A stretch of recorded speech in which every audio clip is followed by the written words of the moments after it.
اعوذ باللہ من الشیطان الرجیم بسم اللہ الرحمن الرحیم اللہ خالق کل شیء وہو علی کل شیء وکیل۔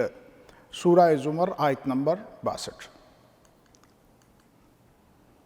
اللہ ہر شے کا خالق ہے اور وہی ہے جو ہر چیز کا نگہبان ہے۔ عزیزان محترم، اس آیت کریمہ کے اندر یہ بات واضح ہوتی ہے کہ تخلیق کے تمام امور اللہ کے ہاتھ میں ہیں اور اسی نے ساری چیزوں کو پیدا کیا ہے، وہ زمین میں ہو وہ آسمان میں ہو، اور اللہ تعالیٰ نے اس کو تخلیق کرنے کے بعد بے مہار نہیں چھوڑ دیا، جس طرح بعض دیگر مذاہب میں آتا ہے کہ اللہ نے تخلیق کیا اور پھر اس کو اس کے حال پہ چھوڑ دیا۔ ایسی بات نہیں ہے۔ آیت کا ٹکڑا بتا رہا ہے وَهُوَ عَلَى كُلِّ شَيْءٍ وَكِيلٌ۔ اللہ نے نہ صرف تخلیق کیا، اللہ نے نہ صرف اس کائنات کو پروان چڑھایا، اللہ نے نہ صرف اس کے لیے اسباب مہیا کیے، بلکہ اللہ ہی ہے جو ہر چیز پر کل شیء وکیل ہے، نگہبان ہے، محافظ ہے۔ اللہ سبحانہ و تعالیٰ کی یہاں دو صفات بیان ہوئی ہیں، خالق اور نگہبان۔ یہ دونوں ہی چیزیں مستقل ہیں۔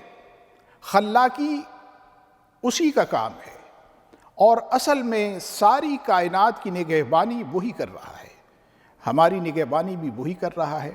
ہمارے لیے حالات کو میسر فرمانے کا کام اسی کی طرف سے ہو رہا ہے، صبح اور شام کا ہونا اسی کے حکم سے ہو رہا ہے، موسموں کا تغیر اور تبدل اسی کے حکم سے ہو رہا ہے، اور وہ ہر چیز پہ نگہبان ہے۔ کسی چیز کو اس نے چھوڑا نہیں ہے بلکہ وہ اس کی نگرانی کر رہا ہے، جن میں ہم خود بھی شامل ہیں۔ ہماری بھی نگہبانی اللہ سبحانہ و تعالیٰ نے فرمایا کہ ہر چیز پر میں نگہبان ہوں۔ اللہ سبحانہ و تعالیٰ کے خالق ہونے کا ایمان دلوں میں راسخ کرنے اور اس کی نگہبانی کے اصول کو اپنی زندگی میں تازہ رکھنے کی ہمیں اللہ توفیق دے، آمین۔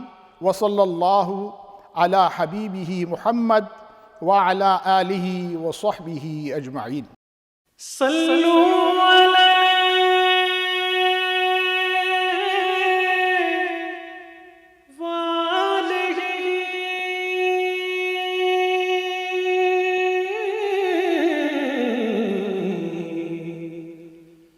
صلوا علیہ